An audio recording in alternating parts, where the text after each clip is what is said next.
జరిగిందంట. ఉద్యోగ నోటిఫికేషన్లు మాకొద్దు, మాకు అందరికీ ఉద్యోగాలు వచ్చినాయి, ఈ నోటిఫికేషన్లు వస్తే మేము చదవలేకపోతున్నామని చెప్పి తెలంగాణ రాష్ట్రంలో ధర్నా జరిగిందట. ఇది మన ముఖ్యమంత్రి గారు చెప్తున్నారు. నిజమా అబద్ధమా? మరి ఇంత అబద్ధాలు ఆడుకుంటా ఇంత అడ్డంగా చెప్తున్నారు. మంత్రులు ఒక బాధ్యతాయుతమైన పదవిలో వండుకుంటూ తెలంగాణ రాష్ట్రంలో తెలంగాణ యువత దేనికోసమైతే పోరాడుతుందో ఆ ఉద్యోగాల సంఖ్యని ఒక్కొక్కరు కూడా ఒక్కొక్క రకంగా చెప్తుందంటే ఎంత బాధ్యతారహితంగా మాట్లాడుతుందో సంగతి మీకు అందరికి కూడా తెలిసిన విషయమే. ఇవాళ 12,000 ఉద్యోగాలు, మరి ఇదొక 290 ఉద్యోగాలు అంటే 12,400 ఉద్యోగాలు తప్ప ఇంకా ఒక్క ఉద్యోగ నోటిఫికేషన్ కూడా కాంగ్రెస్ హయాంలో పడలేదు. కానీ తెలంగాణ ప్రభుత్వంలో అప్పుడు పరీక్షలు నిర్వహించిన, అప్పుడు నోటిఫికేషన్లు జారీ చేసిన అన్నీ కూడా ఎన్నికల కోడ్ రావడం వల్ల ఆ కోడ్ తోటి ఎలక్షన్ కమిషన్ ఆపేయడం వల్ల కొత్త ప్రభుత్వం ఏర్పడి ఆ కొత్త ప్రభుత్వం చేతుల మీదుగా ఇలా నియామక పత్రాలు అందుకున్నవి కూడా సిగ్గు శరం లేకుండా వాళ్ళ అకౌంట్లలో కలుపుకున్న ఘనత మన కాంగ్రెస్ పార్టీదని చెప్పేసి ఈ సందర్భంగా మీ అందరికి కూడా తెలియజేస్తున్నాను. ఫీజు రీఎంబర్స్మెంట్ గురించి ఏం చెప్తున్నాడు? ఫీజు రీఎంబర్స్మెంట్ పాత బకాయిలతో సహా నేను పై చదువులు చదువుకోవాలి, నా సర్టిఫికెట్లు ఇవ్వమంటే ఇస్తలేరు. కాలేజీ యాజమాన్యం నా సర్టిఫికెట్లు పెట్టుకుంది అంటే ఎందుకు పెట్టుకుంది బాబు అని అడిగితే, సార్ ఫీజు రీఎంబర్స్మెంట్ పడలేదంట, అందుకోసం మా సర్టిఫికెట్లు ఇస్తలేరు, ఆ ఫీజు మమ్మల్ని కట్టమని అంటున్నారు అని చెప్పేసి ఉద్యోగస్తులు మరి యువకులు వాళ్ళ తల్లిదండ్రులను నిలబెట్టుకొని మా దగ్గరకు వస్తున్నారు. చిన్న పిల్లలు పాపం అప్పుడే భవిష్యత్తులో ఎదగాలనుకుంటున్నారు, ఎంతో కష్టపడి డిగ్రీ చేసిండ్రు, ఇక మాకు ఉద్యోగం వస్తుందని చెప్పేసి అనుకుంటున్న తరుణంలో కాలేజీ యాజమాన్యాలు వాళ్ళ సర్టిఫికెట్ ఒరిజినల్ సర్టిఫికెట్లు ఇవ్వడం లేదు. వాళ్ళు పై చదువులకు అప్లై చేసుకోలేకపోతున్నారు, ఉద్యోగానికి అప్లై చేసుకోలేకపోతున్నారు. ఇంతటి దారుణం అందరూ కూడా ఎంతోమంది యువకులు ఇలా అలలా ఆడిపోతున్న సంగతి మీ అందరికీ కూడా తెలవాలని చెప్పేసి సందర్భంగా మనవి చేసుకుంటా ఉన్నాను.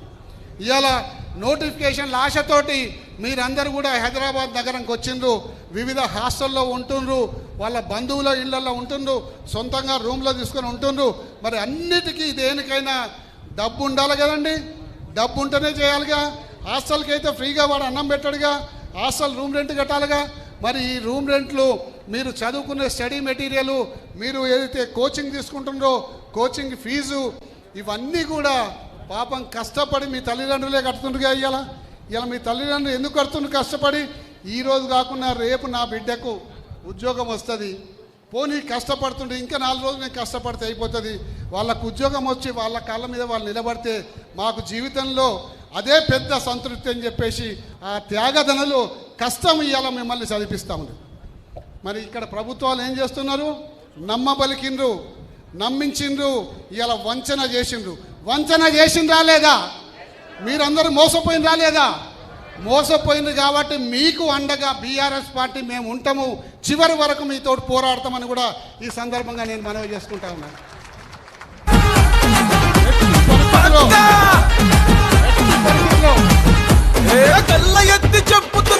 పరిస్థితులలో మనకు ఉద్యోగ నోటిఫికేషన్లు వచ్చిన దాకా మనం ఆగేది లేవు. రాకపోతే నువ్వు కూడా పైకి ఉద్యోగ నోటిఫికేషన్లు వచ్చిన దాకా మనం ఎక్కడ కూడా ఆగేది లేదు, విశ్రమించేది లేదు. ఇది కేవలం ఆరంభం మాత్రమే. రేపు రాబోయే రోజుల్లో ఈ ప్రభుత్వానికి మనం నిద్ర పుట్టనియము. మీ నోటిఫికేషన్లు వచ్చిన దాకా మీ తరఫున మేము పోరాడి నోటిఫికేషన్లు వచ్చే విధంగా 2 లక్షల ఉద్యోగాల నోటిఫికేషన్లు రావాల్సిందే, తప్పనిసరిగా అప్పటిదాకా మేము విశ్రమించమని కూడా ఈ సందర్భంగా మనవి చేసుకుంటాం. దీంట్లో అందరం కూడా కలిసికట్టుగా ప్రయాణం చేద్దామా? పిడికిలి బిగించి యుద్ధం చేద్దామా? చేస్తే మనకు పోయేది ఏం లేదు, తప్పనిసరిగా మనకు ఉద్యోగాలు వస్తాయి, మన భవిష్యత్తు మెరుగవుతుందని కూడా ఈ సందర్భంగా మనవి చేసుకుంటా ఉన్నాను. కాబట్టి సోదరులారా, బీఆర్ఎస్ పార్టీ చేసిన అప్పులనేమో బీఆర్ఎస్ పార్టీ అప్పు చేసింది, మొత్తం అప్పుల పాలు చేసింది అని అంటున్నారు. అది బీఆర్ఎస్ పార్టీ మీద నొక్కుతున్నారు. బీఆర్ఎస్ పార్టీ ఉద్యోగాలు ఇస్తేనేమో మేము ఇచ్చినామని చెప్పుకుంటున్నాం. అంటే అప్పుల విషయంలో ఏమో బీఆర్ఎస్ పార్టీని బాధన చేస్తుండ్రు, ఉద్యోగాల విషయంలో ఏమో మేము ఇచ్చినామని చెప్పుకుంటున్నాం. అంటే ఇది ఒక లంగ ప్రభుత్వము. ఇంత పచ్చి అబద్ధాలాడే ప్రభుత్వంలో ఎవరు కూడా లేరు. ఈ లంగ ప్రభుత్వానికి ఈ లంగ ప్రభుత్వానికి, ఈ లంగ రాజకీయ నాయకులకు బుద్ధి చెప్పాలి. ఖచ్చితంగా తప్పనిసరిగా బుద్ధి చెప్పాలి. మన హక్కులు మనం సాధించుకోవాలి, మన ఉద్యోగాలు మనం పొందాలి. అప్పటి వరకు కూడా మనం విశ్రమించేది లేదని కూడా ఈ సందర్భంగా మనవి చేసుకుంటా ఉన్నాం. ఇవాళ పోలీస్ శాఖలో ట్రైనింగ్ తీసుకున్న వాళ్ళు దాదాపు 20,000 ఉద్యోగాలు పడతాయేమని చెప్పి ఎదురు చూసిండ్రు. 20,000 ఉద్యోగాలు పడితే దాదాపు 20 లక్షల మంది ఇవాళ ఎగ్జామ్ రాస్తారు. ఎగ్జామ్ రాస్తే కొంత 20,000 మందికి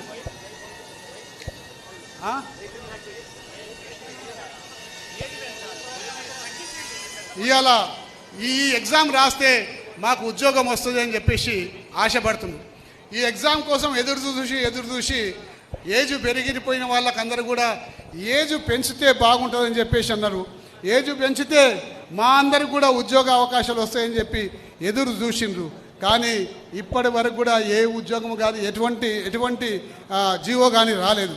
మొన్న మీ దగ్గర మనం ఒక చిన్న నిరసన తెలిపినాము. నిరసన తెలిపితే 2024లో జీవోని ఎక్స్పైర్ అయిపోతే ఆ జీవో ఇచ్చి మళ్ళీ 46 సంవత్సరాల వరకు కొంచెం ఈ ఉద్యోగులు అందరూ కూడా ఏకమవుతుండ్రు. నిరుద్యోగస్తులందరూ కూడా కలిసికట్టుగా ఒకటైతుండ్రు.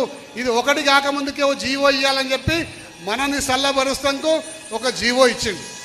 ఆ జీవో ఎప్పుడు వచ్చింది? మనం టీ అడ్డా దగ్గర, టీ పాయింట్ దగ్గర మనం ధర్నా చేసి ఒక చిన్న ర్యాలీ చేసి శంకర్ టీ పాయింట్ దగ్గర ఒక ప్రెస్ కాన్ఫరెన్స్ పెడితే ఆ జీవో వచ్చింది. అంటే వీళ్ళందరూ ఏకమవుతుండ్రు, వీళ్ళందరినీ మనం చల్లబరచాలని చెప్పి. వీళ్ళందరూ భవిష్యత్తులో ఏకమైతే మనకు కష్టమవుతుంది. నిరుద్యోగులందరూ ఒక తాటి మీదకి వస్తే మనకు ఇబ్బంది అవుతుంది. కాబట్టి శాంపుల్ లాగా ఒక 270 ఉద్యోగాలు వీళ్ళ ముఖం మీద కొట్టేస్తే మళ్ళీ సైలెంట్ అయిపోతారని చెప్పేసి అనుకున్నది ప్రభుత్వం. కానీ 270 ఉద్యోగాల కోసం కాదు మనం పోరాటం చేసేది. 270 ఉద్యోగాల కోసం అసలే మనం వీధిన పడాల్సిన అవసరం లేదు. మాకు 2 లక్షల ఉద్యోగాలు వచ్చే వరకు కూడా పోరాడుతూనే ఉంటామని కూడా ఈ సందర్భంగా మీకు మనవి చేసుకుంటా ఉన్నాను. ఇవాళ డీజీపీ గారు, ఈ రాష్ట్ర డీజీపీ గారు స్వయంగా చెప్పిండ్రు 93,000 మంది పోలీస్ శాఖ ఉద్యోగులు ఈ రాష్ట్రంలో ఉన్నారు.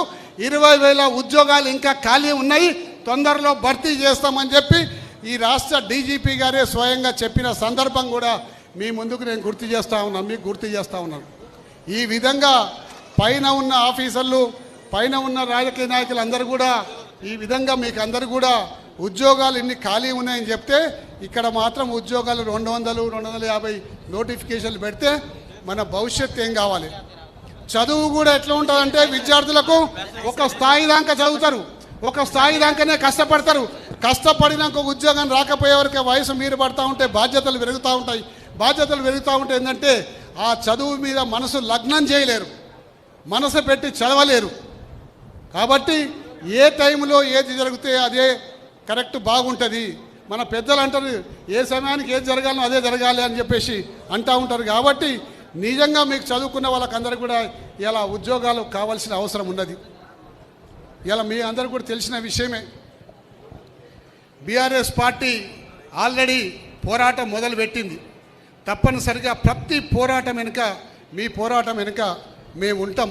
ఇవాళ ఏదో ఈ ఉద్యోగస్తులు, నిరుద్యోగులు అందరూ ఇక్కడ జమ అయిపోయినరు, పాపం వాళ్ళకి ఏదో న్యాయం జరగాలని చెప్పేసి కాకుండా చివరి వరకు కూడా పోరాడతామని కూడా ఈ సందర్భంగా మనవి చేసుకుంటూ, మరి మన కోసం చాలా టైం తీసుకొని ఇక్కడికి వచ్చిన